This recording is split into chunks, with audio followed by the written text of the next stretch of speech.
ఇద్దరు బాగా చెప్తున్నారు ఎందుకు అనుకుంటున్నారా? నేను 7:00కే బాగా చక్కగా ఇంట్లో పనులన్నీ చేసేసి రెడీ అయిపోయాను.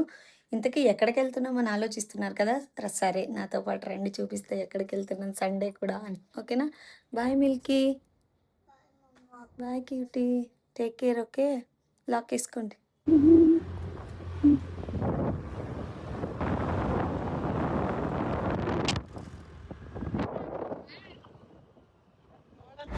వామ్మో!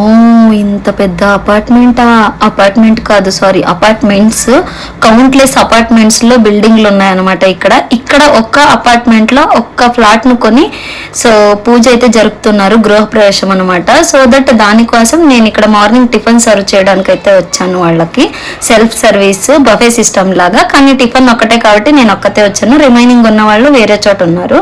సో పూజ అయితే జరుపుకుంటూ ఉన్నారు. ఆల్రెడీ అప్పటికి 10:00. ఇంకా సగం మంది తిన్న తర్వాత నేను కూడా ఇంకా చల్లారిపోద్ది ఉప్మా అని చెప్పేసి వేడి వేడి ఉప్మా అండ్ నాకు ఫేవరెట్ కాఫీ అయితే తాగేశాను. కానీ ఇక్కడ అనిపించింది ఏంటంటే మనకి ఏదైనా ఇష్యూ వస్తే చెప్పాల్సి వస్తే ఎవ్వరికి వినపడదండి బాబు, దిక్కున్న చోట చెప్పుకో నువ్వు అన్నట్టు ఉంది. సో చాలా భయంకరంగా అనిపించింది. అపార్ట్మెంట్ మీద ఉన్న ఫీలింగ్ అంతా పోయింది నాకు ఇక్కడున్న లోన్లీనెస్ చూసి. సరే అని కిందికి ఇంకా అయిపోయాక రిటర్న్ వెళ్తూ ఉంటే అన్న ఎంట్రెన్స్ దాకా రామా అక్కడ దాకా వచ్చి పికప్ చేసుకుంటామంటే వస్తూ ఉన్నాను. నడుస్తున్నా దారి ఇంకా కదలట్లేదు అనమాట, అంత దారి ఉంది. అండ్ అన్ని వెజిటేబుల్స్ మార్ట్స్ అన్ని కిందనే ఉంటాయి, అయినా కూడా బుకింగ్ చేసుకుంటూ ఉంటారు. ఎందుకబ్బా అని నాకు అర్థం కావట్లేదు. పైనుంచి కిందకి వచ్చి దిగే ఓపిక లేకుండానేమో. సో ఫుల్ వీడియోలో అప్లోడ్ చేస్తే డూ సబ్స్క్రైబ్. బాయ్.